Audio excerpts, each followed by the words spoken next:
მოგესალმებით ძვირფასო მეგობრებო, არ შემიძლია არ შევეხო იმ სანახაობრივ პროცესს, რომელიც მიმდინარეობს არა პარლამენტის მიმდებარე ტერიტორიაზე, არამედ უშუალოდ შენობის შიგნით, სადაც ყოველ კვირას მოყავთ წინამთავრობის მიერ რეპრესირებული ადამიანები და ყველას სათითაოდ ალაპარაკებენ, თუ ვინ სად და რა დროს აწამეს, დაიჭირეს და ასე შემდეგ. უბრალოდ მაინტერესებს ამ კომისიის მიზანი რაში მდგომარეობს. ეთანხმებით, დრო გადის, თაობები გაიზარდა, ბევრს აღარც ახსოვს ის ავად სახსენებელი რეჟიმი, ხოლო უბრალოდ უმრავლესობას კი ძალიან კარგად ახსოვს. ნაწილს ახსოვს, მაგრამ კოჰაბიტაციამ დაავიწყა. მოკლედ ამ 13 წლის მიწურულს ნაცებთან კოჰაბიტირებულ და სიამტკბილობის რეჟიმში მყოფ ძალას ერთ მშვენიერ დღეს გაახსენდა, რომ თურმე არსებობს უამრავი რეპრესირებული საზოგადოება, ნაწამები მოკლული, დასახიჩრებული და ცხოვრება წართმეული ხალხი.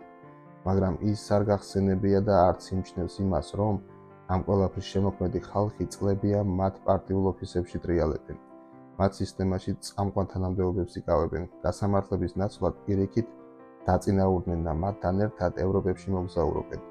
იქვე რესტორნებში ჟუჟუნა წვიმასაც გიგალობენ.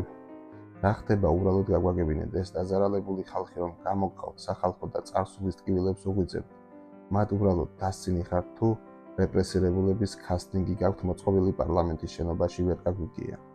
ნუ გონიათ ვინმეს დაავიწყდა კოჰაბიტაცია და ჩუნი გარიგებები.